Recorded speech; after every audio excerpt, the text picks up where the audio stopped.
71ാമത്തെ national film award പ്രഖ്യാപിച്ചപ്പോൾ ഒരു നമ്മുടെ അഭിനയ പാണ്ഡിത്യം കാണിച്ച അല്ലെങ്കിൽ പാണ്ഡിത്യമുള്ള ഉർവശി, മലയാളത്തിലെ ഉർവശി, വിജയരാഘവൻ എന്നിങ്ങനെ മികച്ച കലാകാരന്മാർക്ക് അവർക്ക് കിട്ടിയ ഒരു കാറ്റഗറി എന്ന് പറഞ്ഞാൽ, അവർക്ക് കിട്ടിയ അവാർഡ് എന്ന് പറഞ്ഞു കഴിഞ്ഞാൽ സഹനടനും സഹനടിക്കും എന്നുള്ളതാണ്.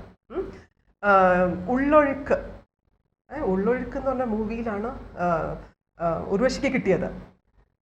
അതിലെ കണ്ടവർക്കൊന്നും ഉർവശിയുടെ ആ ക്യാരക്ടർ മറക്കാൻ ജീവിതത്തിൽ പറ്റില്ല. അതേമാതിരിയാണ് 100 വയസ്സുള്ള ഒരു മനുഷ്യനായിട്ട് അഭിനയിച്ച ആ ഒരു അപ്പൂപ്പൻ്റെ 100 വയസ്സിലും അദ്ദേഹത്തിൻ്റെ മനോവിഷമം, ഭാര്യയ്ക്കൊരു പണ്ട് ഒരു കാമുകനുണ്ടായിരുന്നെന്നും അയാളുടെ ഒരു എഴുതിയ ഒരു ലെറ്റർ ആ 80ാമത്തെ ദാമ്പത്യ ജീവിതത്തിനിടയ്ക്ക് ആ സമയത്ത് കിട്ടിയപ്പോൾ അയാളുടെ ആ വിഷമം അതൊക്കെ കാണിച്ചുകൊണ്ടുള്ള മുഖത്ത് ആ NN പിള്ളയെ നമ്മൾ ഓർത്തു പോകും, അദ്ദേഹത്തിൻ്റെ അച്ഛനെ. അത്ര അഭിനയ മികവ് അവർക്കൊന്നും ഈ സഹനടിയും കിട്ടിയാൽ പോരാ. ആ award for best actor, best actress കിട്ടിയിരിക്കുന്നത് ഷാറൂഖ് ഖാൻ ജവാനിന് വേണ്ടിയിട്ടും ഒരു 12th പാസ് അത് നല്ല ഉഗ്ര മൂവിയാണ് വിക്രമസയുടെ. അതേമാതിരി റാണി മുഖർജി, മിസസ് ചാറ്റർജി, അതും എല്ലാം സോഷ്യൽ കോസ് ആയിട്ടുള്ള മൂവീസ് തന്നെയാണ്, സമ്മതിച്ചു. എന്നാൽ പിന്നെ രണ്ടുപേര് ഷെയർ ചെയ്യുന്നുണ്ട്. എന്തുകൊണ്ട് ഇവർക്കും അതിലേക്ക് best actor, best actress award കൊടുത്തില്ല? അതിൻ്റെ മാനദണ്ഡം എന്തൊക്കെയാണ് സർ? ക്രൈറ്റീരിയ എന്തായിരിക്കും? അപ്പോൾ അവരുടെ ആലോചനയിൽ അവർ എങ്ങനെയായിരിക്കും തോന്നിയത് ഇങ്ങനെ ഒരു അവാർഡ് അവർക്ക് കൊടുക്കാൻ? കാരണം ഉർവശി അവിടെ ഒരു ഇത് പ്രൊട്ടസ്റ്റ് ചെയ്തു, പറ്റില്ല, എൻ്റെ കാര്യം പോട്ടെ, എനിക്കും കിട്ടേണ്ടതായിരുന്നു ബെസ്റ്റ് ആക്ട്രസ് അവാർഡ്, പോട്ടെ, അറ്റ്ലീസ്റ്റ് വിജയരാഘവനെങ്കിലും കൊടുക്കണമായിരുന്നു ബെസ്റ്റ് ആക്ടർ അവാർഡ് എന്നാണ് അവർ പറയുന്നത്. അല്ല, ഇത് മലയാളത്തിനോടുള്ള ഒരു അവഗണനയാണ്. പണ്ടേ ഉള്ളതായി ഈ അവഗണന മലയാളത്തിന്. പക്ഷെ ഇടയ്ക്ക് അത് മാറ്റം വന്നു, മലയാളത്തിന് വലിയ അംഗീകാരങ്ങളൊക്കെ കിട്ടാൻ തുടങ്ങി. ഇപ്പോൾ വീണ്ടും അത് തുടങ്ങിയിരിക്കുകയാണ്. ഒരു ഹിന്ദി ലോബിയുടെ കളി എപ്പോഴും നാഷണൽ ലെവലിൽ സിനിമയിൽ ഉണ്ടാകാറുണ്ട്.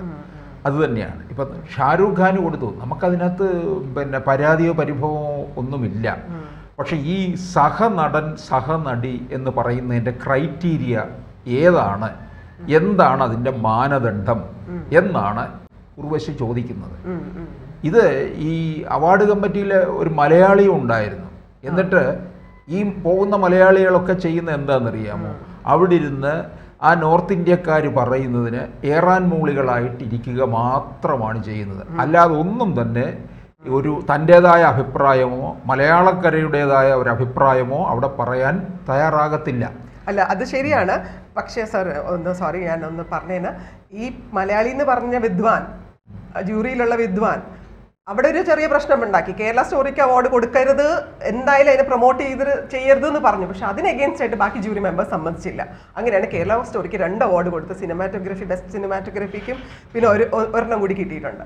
അപ്പോൾ അവിടെയും വിദ്വാന് നമ്മുടെ മലയാളീസ് അതും പറ്റൂല എന്നാണ്, കേരള സ്റ്റോറിക്ക് അവാർഡ് കൊടുക്കരുതെന്നാണ്. അപ്പോൾ അവിടെയും മലയാളികളെ അല്ലേ ഒന്ന് താഴ്ത്തി കെട്ടണം. കാരണം ഇവിടുത്തെ ഫാക്ട്സ് ആണല്ലോ അതിൽ കാണിക്കുന്നത് കേരള സ്റ്റോറിയിൽ, ഇല്ലേ? അതെ. ഇപ്പം ഇവർ രണ്ടുപേരും മികച്ച അഭിനയമാണ് കാഴ്ചവെച്ചത്. വിജയരാഘവൻ നാടക നടൻ, NN പിള്ളയുടെ മകനാണ്. വിജയരാഘവനും അടിസ്ഥാനപരമായിട്ട് നാടക നടനാണ്. എത്ര ദീർഘകാലത്തെ നാടക പാരമ്പര്യത്തിലൂടെയാണ് അദ്ദേഹം സിനിമയിലേക്ക് വരുന്നത്. ഈ സിനിമാക്കാരുടെ യാതൊരു തരത്തിലുള്ള താരപരിവേഷമൊന്നും കാണിക്കാതെ ഒരു നടൻ എന്നുള്ളത് മാത്രമേ അദ്ദേഹം കാണിക്കുന്നുള്ളൂ. മലയാളത്തിൽ ഈ വലിയ അഭിനയത്തിലേക്കൊക്കെ കടക്കുകയും വലിയ പ്രതിഫലം വാങ്ങുകയും ചെയ്തു കഴിഞ്ഞാൽ പിന്നെ അവർ താരമായി മാറും. താരമെന്ന് പറയുന്ന ഒന്നില്ല, നടൻ അല്ലെങ്കിൽ നടി, നടിക്കുന്നവൻ നടൻ, നടിക്കുന്നവൾ നടി എന്നാണ് വരുന്നത്. ആ നടിക്കുന്നവളാണ് ഉർവശി. ഉർവശിയുടെ അപാരമായ ഒരു അഭിനയ പ്രതിഭാവിലാസമാണ് നമ്മൾ പല സിനിമകളിലും കണ്ടിട്ടുള്ളത്. ഇപ്പം മുന്താണേ മുടിച്ച് അതുമുതൽ ഇങ്ങോട്ടൊക്കെ എടുത്ത് നോക്കിക്കഴിഞ്ഞാൽ ഉർവശി വന്നിട്ടുള്ള സിനിമയുടെ ആ വഴികളൊക്കെ തന്നെ ഈ അഭിനയത്തിൻ്റെ ഓരോരോ പടവുകൾ കയറുന്നതാണ്. വിജയരാഘവൻ തന്നെ എത്രയോ ഈ വൃദ്ധന്മാരുടെ റോളുകൾ കൈകാര്യം ചെയ്തിട്ടുണ്ട്. വില്ലനായിട്ടാണ് സ്റ്റാർട്ട് ചെയ്തത്. അതെ, ക്യാരക്ടർ റോൾസ്, എന്തൊക്കെ രീതിയിലുള്ള റോൾസ് ആണ് വെറൈറ്റി ആയിട്ടുള്ള ചെയ്തിട്ടുണ്ട് അല്ലേ? ഇവർക്ക് വിജയരാഘവനൊന്നും യഥാർത്ഥ സിനിമയിലോട്ട് വരണമെന്ന് താല്പര്യമില്ല. ഇപ്പൊ NN പിള്ളയ്ക്ക് ഒരിക്കലും NN പിള്ള ഇപ്പോഴുള്ളവരറിയുന്ന എന്തുവാ, ഗോഡ് ഫാദറില്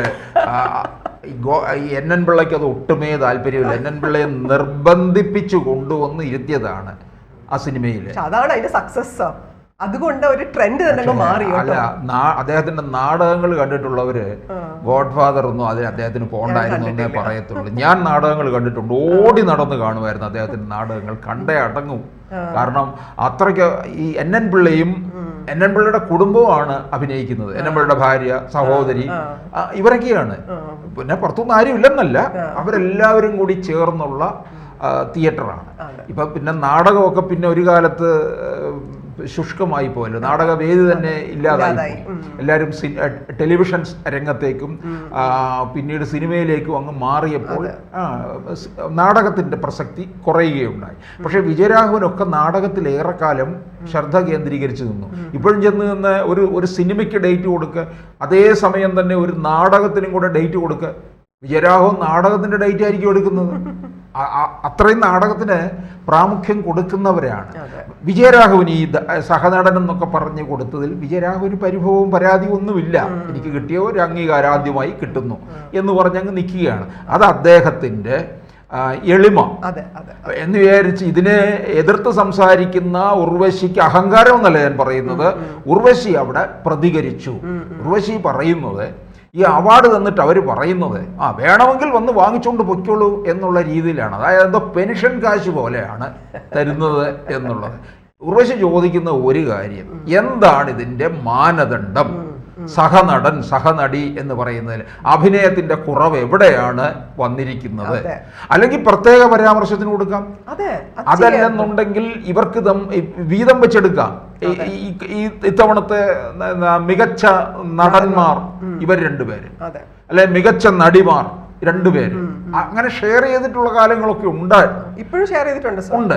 അപ്പൊ അങ്ങനെയാകാമല്ലോ. അല്ലെങ്കിൽ പ്രത്യേക ജൂറി പരാമർശം എന്ന് പറഞ്ഞു കൊടുക്കാം. ഇത് തഴയപ്പെടുക. അപ്പം ഏറ്റവും എളുപ്പം തഴയപ്പെടാൻ പറ്റുന്നത് മലയാള ഭാഷയാണ്. ഇവിടുന്ന് പോകുന്ന പുങ്കവനൊട്ടും അത് പറയത്തുമില്ല. അതിനകത്ത് വാദിക്കണമേ, ഇതെന്തുകൊണ്ട്, എന്തിൻ്റെ അടിസ്ഥാനത്തിലാണ്? ഇപ്പം എന്ന് പറഞ്ഞാൽ കാര്യങ്ങളെല്ലാം പണ്ടൊക്കെ ആയിരുന്നു ഈ അവാർഡ് കാര്യങ്ങൾ ഒക്കെ വളരെ നിഗൂഢമായിട്ട് നിർത്തിയേക്കുന്നത്. ഇപ്പം ഇതിനകത്തൊരു ട്രാൻസ്പെറൻറ്റ് സ്വഭാവമുണ്ട്, ഇതിനകത്തൊരു സുതാര്യത ഉണ്ട്. ആർക്കും അറിയണം, അറിഞ്ഞേ പറ്റുകയുള്ളൂ, അറിയേണ്ട ആവശ്യമുണ്ട്. അതുകൊണ്ടാണ് ഉർവശി ചോദിക്കുന്നത് എന്തിൻ്റെ അടിസ്ഥാനത്തിലാണ് ഇത് നിരസിക്കുമോ എന്ന് ചോദിക്കുമ്പോൾ ഉർവശി പറയുന്നുണ്ട് അതിനെക്കുറിച്ച് ആലോചിച്ച് വരുന്നതേ ഉള്ളൂ. വേണമെന്ന് വെച്ചാൽ നിരസിക്കാം. ഇവരോട് ചോദിച്ചിട്ടൊന്നും അല്ല സഹനടനും സഹനടിയും കൊടുക്കുന്നതെന്നും. ഇപ്പം പത്മഭൂഷൺ കൊടുക്കുമ്പോൾ ചോദിക്കുന്നേരം ഞാൻ ഇങ്ങനെ അത് ആയിട്ടുണ്ട്, തന്നാൽ സ്വീകരിക്കുമോ? കാരണം കൊടുത്തു കഴിഞ്ഞിട്ട് പിന്നെ നിരസിച്ചു കഴിഞ്ഞാൽ സർക്കാരിനോട് ചെയ്യുന്ന ഒരു അനാദരവും പിന്നെ അതൊരു ക്ഷീണമാണ്. അതുകൊണ്ട് ചോദിക്കും. ഇതിനകത്ത് അങ്ങനെ ചോദിക്കത്തില്ല, സിനിമ അയക്കുകയാണല്ലോ അവാർഡിന് വേണ്ടിയിട്ട്. അപ്പോൾ അതിൽ നിന്ന് സെലക്ട് ചെയ്യുകയാണ്. അപ്പോൾ നടനെ വിളിച്ച് ചോദിക്കുകയോ നടിയെ വിളിച്ച് ചോദിക്കുകയോ ഒന്നും ഉണ്ടാകത്തില്ല. അത് അങ്ങ് കൊടുക്കുകയാണ് ചെയ്യുന്നത്. പിന്നെ അതുപോലെ ഇവിടുന്ന് പോയ ആടുജീവിതം ഒന്നുമേ പരാമർശിക്കപ്പെട്ടു പോലും ഇല്ലെന്നുള്ളതാണ്. പലരും പറയുന്നുണ്ട് ഓസ്കാർ അവാർഡിന് പോലും പോകേണ്ടതായിട്ടുള്ള ഒരു ചിത്രമാണ് നമ്മുടെ രാജ്യത്ത് ദേശീയ അവാർഡിന് പോലും അവിടെ ഒട്ടുമേ ചർച്ച ചെയ്യാതെ മാറി നിന്നത്. അപ്പം ഇത് മലയാളത്തിനോട് ചെയ്തതും ഉർവശി എന്ന് പറയുന്ന നടിയോട് ചെയ്തതുമായിട്ടുള്ള ഒരു വലിയ അനാദരവാണ്. അതുപോലെ തന്നെയാണ് വിജയരാഘവന്റെയും അഭിനയത്തിന്റെ കാര്യത്തിനായി. ഇത് അവാർഡ് അങ്ങനെ അയക്കൂ, പക്ഷെ ഇതിനെന്താണ് മാനദണ്ഡം എന്നുള്ളത് വെളിപ്പെടുത്തണം. ഇല്ലെന്നുണ്ടെങ്കിൽ ഉർവശി ഇത് തിരികെ കൊടുക്കുമെന്നുള്ള രീതിയിൽ തന്നെയാണ് മുമ്പോട്ട് പോകുന്നത്.